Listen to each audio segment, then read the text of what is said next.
Welcome to the Darkstream, Voxday, voxday.net, and unauthorized.tv. Audio's good, video's good. We've got the UATV chat rolling and the DLive chat going. So, welcome to what I think may be the second stream of 2024. I seem to be pretty much fully recovered from the double whammy of viruses that were going around recently, so that's good. I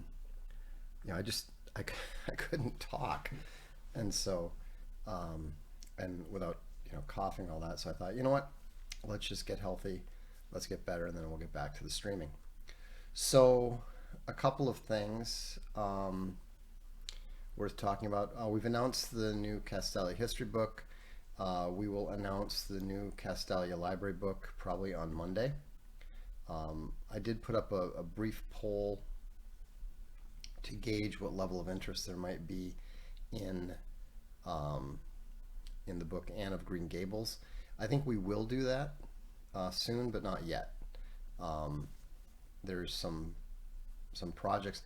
The reason we haven't announced the library book yet is because we were we're hoping to be able to announce a book that's part of a series that we're acquiring. We're not at the point yet where we can be totally confident that everything's going to go through.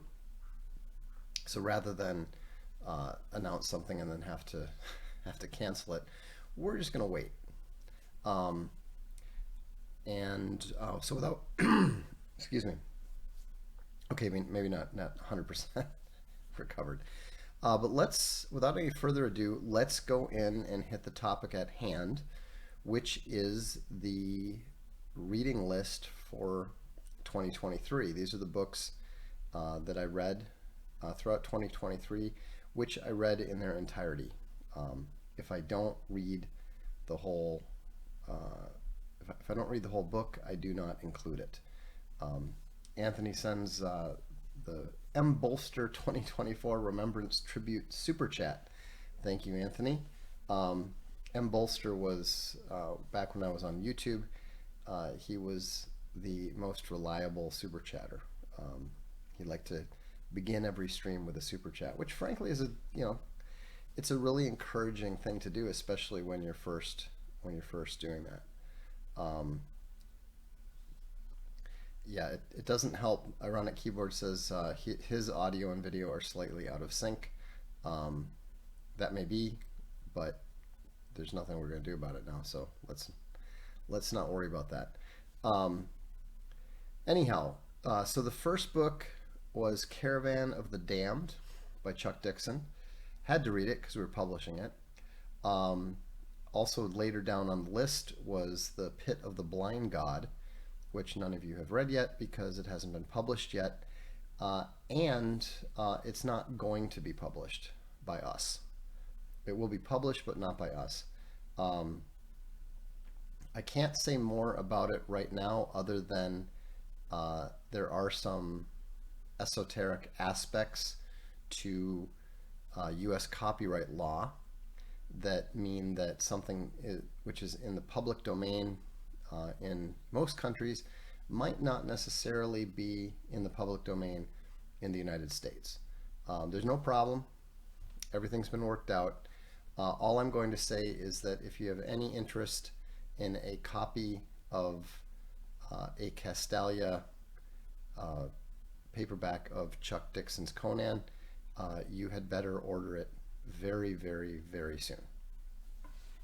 So it's not something I'm going to post on the blog. It's not something that we're planning to share with everybody, because in the spirit of cooperation with our new partners, we will be taking those books down relatively soon. So just this will probably be your last opportunity to do that. It may not be your last opportunity to get it from Castalia. So you can probably figure out where this is all going in the long run. It's all good, it's all fine, but that's the situation. Westmark, Kestrel, and Beggar Queen by Lloyd Alexander are all a series by the author of the excellent Prydain Chronicles. Um, these were okay, but they were, it was Lloyd Alexander's attempt to do something a little bit more serious, maybe a little bit more epic or something, and it was it was not very good. You know, Alexander, as always, creates likable characters. He creates characters that you're interested in, but he he didn't really manage to get his head around the fact that if you're going to have somebody be a queen, they don't get to go off and have adventures. And so the whole thing just got wildly absurd at parts, and people who don't, obviously, I'm a little biased, and I'm actually known for writing, reasonable, let's say tactically reasonable battles. So I'm probably not the right person to say anything about the complete lunacy of a lot of the tactics involved in the books. I mean, I didn't dislike them. That's the most I can say for them. But if you're if you're interested in Alexander because of the Prydain Chronicles, read them. Just don't expect too much, and you'll enjoy it. A Death in Tokyo. Keigo Higashino is is definitely the foremost Japanese author of murder mysteries. He's really, really good. Death in Tokyo is good. Um, Not much more to say about it than that. The Illyrian Adventure by Lloyd Alexander is a one-off. I would say that it's a little bit better than the Westmark trilogy, but it's nowhere near Pride and Chronicles. Again, if you like Lloyd Alexander, don't hesitate to read it, but don't expect too much. Uh, I have to admit I was surprised by the next author. I'd always assumed that Banana Yoshimoto was, uh, you know, propped up. I mean, when she first appeared, she had a funny name. She was writing, you know, cutesy sort of chick lit stuff, short stuff. You know, a lot of Japanese writers when they first get started, they come up through the prize system. So what they're doing is they're writing short stories that are published in magazines that nobody actually reads until somebody wins a prize, and then they get these novellas published. The publishing system is very different there. In some ways, it's a bit more akin, I think, to the way that science fiction writers used to come up. You know, they used to come up through the pulp magazines. Anyhow, she was pushed pretty hard when she first came out, and so I just never bothered reading her at the time.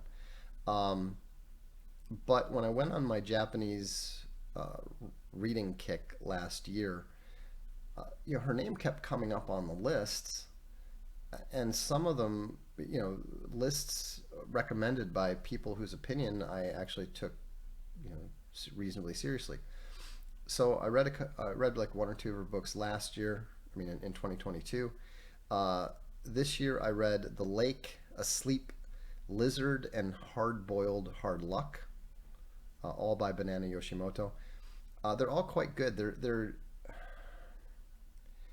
a little bit darker. I mean, she's a true proper female writer. Everything's focused on relationships.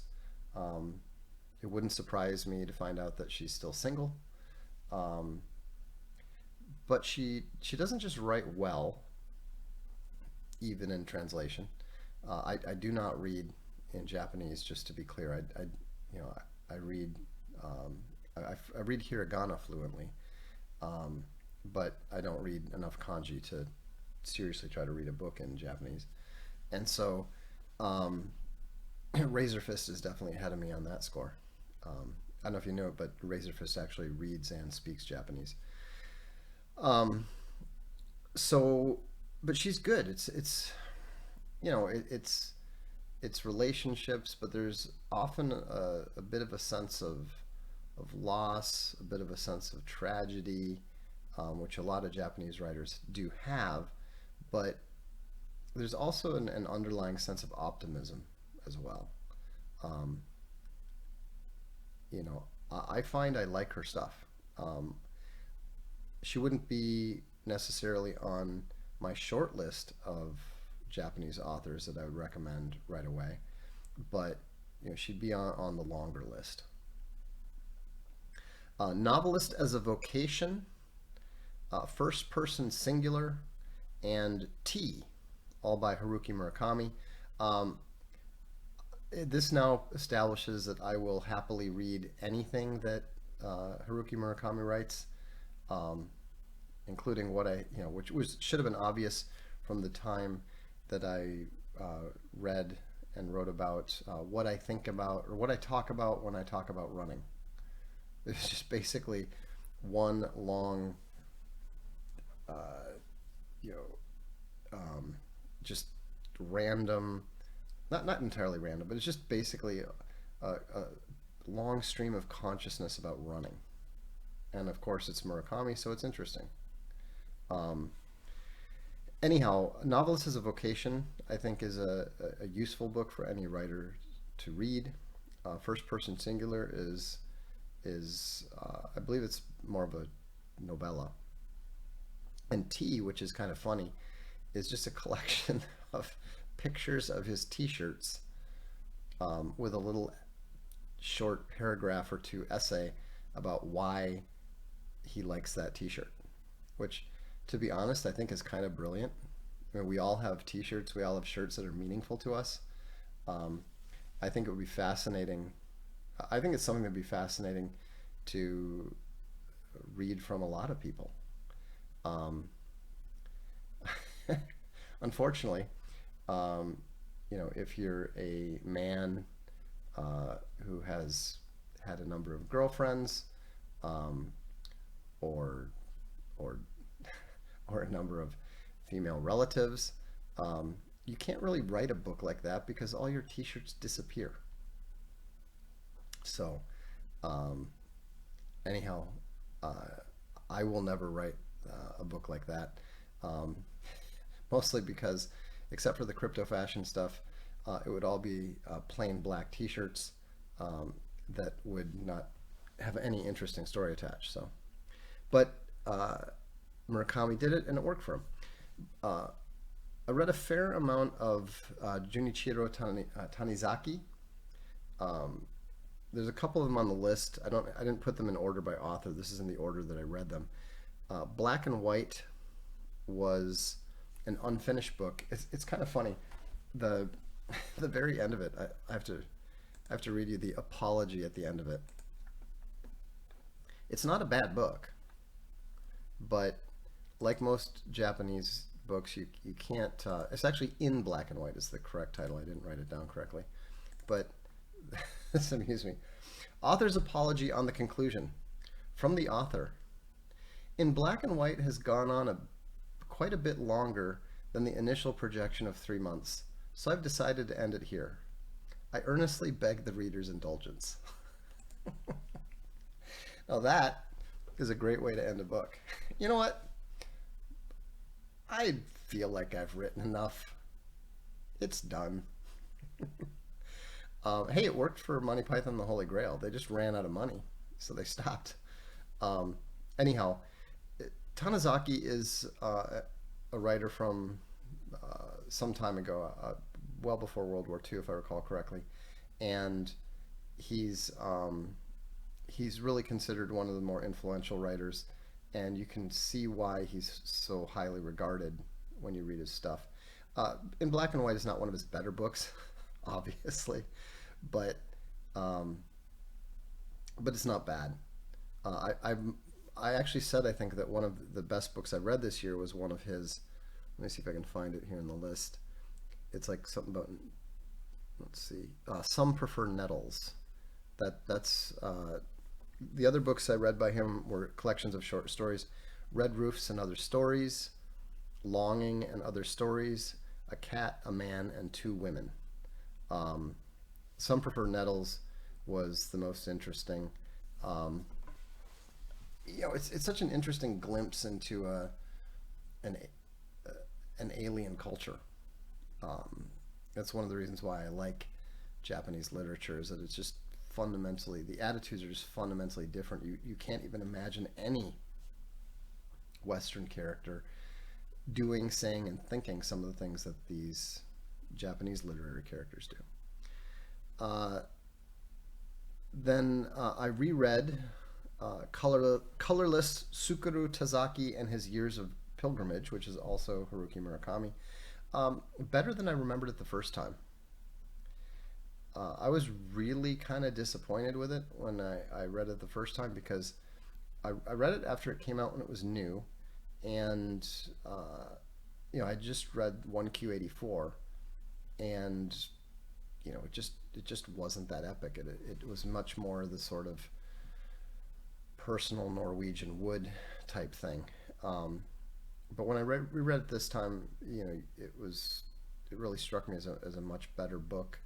Murakami is one of those writers where sometimes you get a little bit sidetracked by his creativeness, by the plot, by his you know typical Japanese perversity.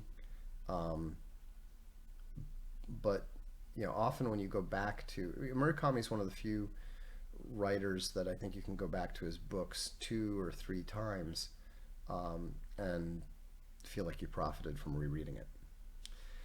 Some books that I probably won't reread, but even though I quite enjoyed, is because once you've read one or three, you've essentially read them all.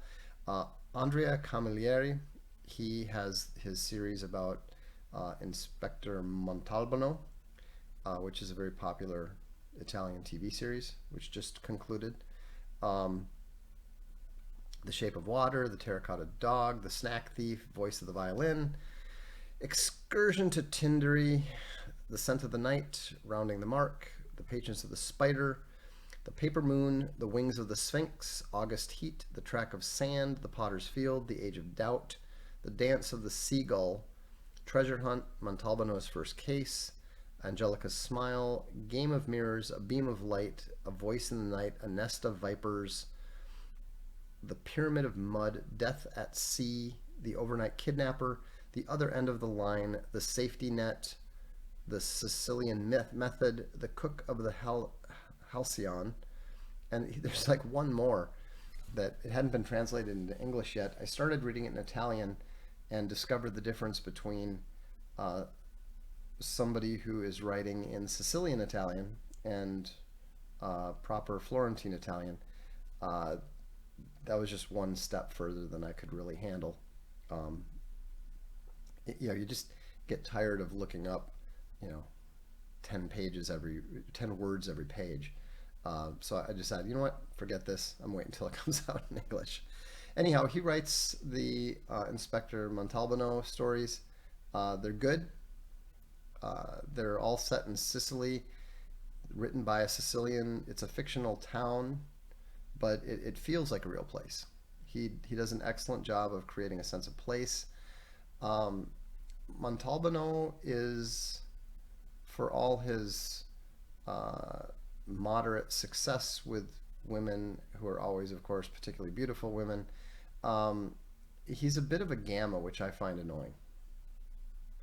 You know, uh, if it weren't for the fact that the culture and um, the culture and the portrayals of Sicily and so forth, and as well as Sicilian police procedure, which is not particularly professional by U.S. standards, um, I think that I would not have read them all. But uh, it's just interesting enough that the you know less likable aspects of the character, the relentless uh, look what a good guy he is because he's nice to the refugee, that kind of stuff um, is just tedious. you know I mean, there's it's not a Mary Sue thing exactly. It's just the inevitable. Anytime there's an interaction with somebody, an immigrant or somebody from the outside, they're always just so damned understanding and likable and willing to bend the rules for these, saintly outsiders. It's just, it's just relentless. It's tedious. It's predictable, and it's bad writing, frankly, in my opinion. Um, then Studies in Napoleonic Warfare by Charles Oman, Sir Charles Oman. That's actually the Castalia history book for January, February, March. And this is why it's the book. I read it. It's excellent. 13 essays, 13 studies, uh, all set within the Napoleonic War period. A very wide range of things from spycraft to politics to tactical discussions of line versus column. Um, Highly recommended. If you haven't, if you're on the fence about subscribing to Castalia history, I mean, look at the quality of the books that we're doing. Not just the quality in terms of the beauty of the books themselves, but the actual contents. It's good stuff. It's really good stuff. Forbidden Colors by Yukio Mishima. This is one of his two gay novels. It's kind of funny because it's supposed to be so uh, outrageous and so forth, and I am sure it was in Japan of its time. Um, you know, these days you read it and you're kind of like, okay. I've literally read books that had nothing to do with uh, homosexuality that were way more gay, way more flamingly gay than this, um, or books that weren't supposed to be about that. Um, it was interesting from a historical perspective, um, and you know, yet another reminder, as if any were needed, how fundamentally different that culture is than what they call heteronormative culture, or what we would just call culture. Um, but you know, Mishima's a really good author, and you know he's considered one of the greats, and rightly so. Um, didn't particularly enjoy the book. I just was really reading it because was I think that was the only book left that he'd written that I hadn't read. Mishima, if you're not familiar, Yukio Mishima, if you're not familiar, he's the guy who um, really glamorized um, the art of harikari, and um, and actually committed suicide that way after declaring a revolution at a Japanese troop barracks, which literally no one joined. It was really all theater, I think, but um, interesting guy, written some great books. Um, Forbidden Colors is only famous because of its name. It's actually, interestingly enough, the other reason that I was curious about it was uh, David Sylvian recorded a song that was inspired by it, a really good song called Forbidden Colors.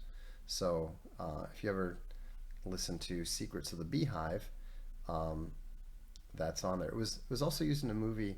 He recorded it, a version of it, instrumental, I think, with a Japanese musician that he works with from time to time.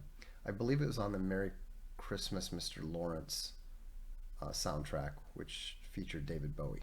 So, anyhow, uh, great author, not a great book. The Jungle Grows Back by Robert Kagan. The Return of History and the End of Dreams, Robert Kagan. And also, I read another one, Present Dangers. Kagan's the guy behind all the neocon nonsense, or one of them, anyhow. And it's really fascinating to see the way that the neoclowns are dialing back their objectives. They've clearly realized that they bit off way more than they or the U.S. military could chew. It was interesting. I intentionally went back to read what they were saying, what they were trying to accomplish, and then see how their perspective was changing over time as they saw their successes and failures. Um, Quantum of Nightmares, Charles Stross. That and the Season of Skulls, which I kind of wonder if he named that being aware of my book. I doubt it, but I mean, he knows who I am, so it's possible. Pretty good books, both laundry books. Um, Not great, but entertaining. You um, yeah, he's had to develop some new characters. I don't think that they're not plotting. They're good. They're good, entertaining books. They're not quite as fascinating as they were earlier in the series. I think he got a little bit too much away from the James Bond and uh, got a little too caught up in the world that he created for it to stay interesting. But that's just my perspective. Your mileage may vary. I mentioned Pit of the Blind God already. People of the Lie, M. Scott Peck. Um, it's a book about sociopaths. Honestly, I think Anonymous Conservative's book on narcissism was better, but it is an interesting chronicle. I think the case studies were actually pretty poor. Um, Next, we get into the other Italian murder mystery series that I quite enjoyed this year. Uh, Whereas Andre Camilleri is a Sicilian living in Sicily, Donna Leone is an American who has lived for many years in Venezia. Um, Death at La Fenice, Death in a Strange Country, The Anonymous Venetian, Venetian Reckoning, Aqua Alta, The Death of Faith, A Noble Radiance, Fatal Remedies, Friends in High Places, A Sea of Troubles, Willful Behavior, Uniform Justice, Doctored Evidence, Blood from a Stone, Through a Glass, Darkly, Suffer the Little Children, The Girl of His Dreams, About Face, A Question of Belief, Drawing Conclusions, Beastly Things, The Golden Egg, By Its Cover, Falling in Love, The Waters of Eternal Youth, Earthly Remains, The Temptation of Forgiveness, Unto Us a Son is Given, Trace Elements, and Transient Desire. And so that's the list of all of her books. I think there's one or two that have come out since I finished reading those. Um, Even though she's an American, uh, speaking as a longtime American expat, it's clear that she gets Italy. It's clear that she gets Venice. She gets what a small little town Venice actually is.